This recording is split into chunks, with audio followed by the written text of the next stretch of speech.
L'alcoolodépendance, c'est une maladie acquise, mais c'est une maladie chronique. C'est-à-dire qu'une fois qu'on l'a, probablement c'est un statut qu'on va garder toute sa vie. Et il est clair que la solution ne va pas être d'emmurer le sujet par rapport à son produit pour pouvoir arriver à le gérer. L'objectif du soin, c'est bien qu'un sujet, dans son parcours avec l'alcool, à un moment ou un autre, fasse une énorme révolution. Donc concrètement, comment ça se passe? On prépare le sujet à cette idée du changement. Et ça prend 1, 2, 3, 4 consultations. Vous parliez tout à l'heure de la difficulté d'imaginer une abstinence définitive. Mais ça, il y a une très bonne façon de la contourner. La démarche que le docteur a tenue est tout à fait bonne parce qu'il ne m'a jamais interdit quoi que ce soit. Il m'a toujours laissé faire. Quand je lui disais, tiens, je vais boire un verre par semaine, il m'a dit, c'est bien.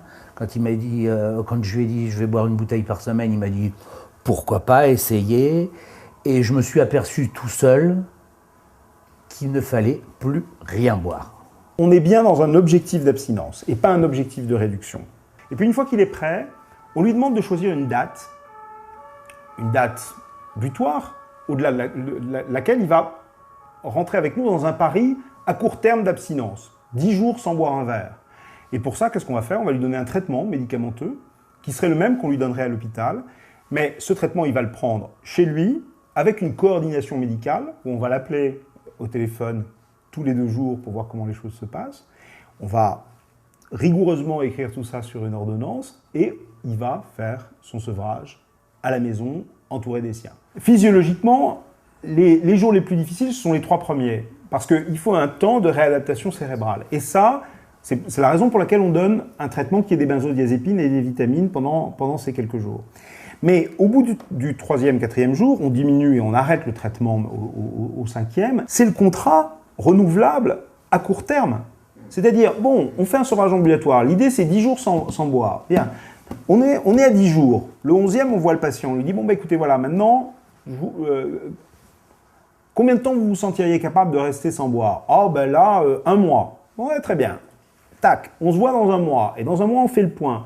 Et on a des éléments très subjectif mais aussi objectif, un bilan biologique qui redevient strictement normal, une maladie alcoolique du foie qui se guérit, des stigmates physiques qui changent, la relation avec les autres, l'humeur, le sentiment de liberté, et tout ça, bien évidemment, on va le travailler avec le sujet, l'étayer, et c'est ce qui va consolider son projet d'abstinence. Ce sevrage, ce n'est que la clé qu'on ouvre au traitement.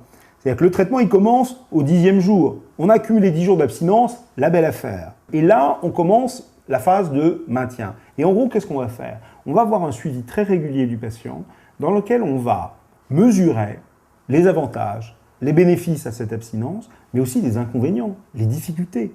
Et concrètement, comment cette révolution de « j'ai bu, j'ai trop bu », on va pouvoir, je ne bois plus et mon projet c'est de ne plus boire le plus longtemps possible, comment on va pouvoir concrètement la mettre en place? Et ça, c'est très difficile. Pourquoi? Parce qu'il va falloir aider le patient en particulier à apprendre à dire non. Avant, la solution c'était l'alcool. Comment je vais faire pour pouvoir trouver une autre stratégie? Et là, les thérapies cognitives et comportementales sont extrêmement utiles pour aider ce patient à cette phase-là. J'ai l'habitude de passer en sortant du métro devant l'épicerie du coin.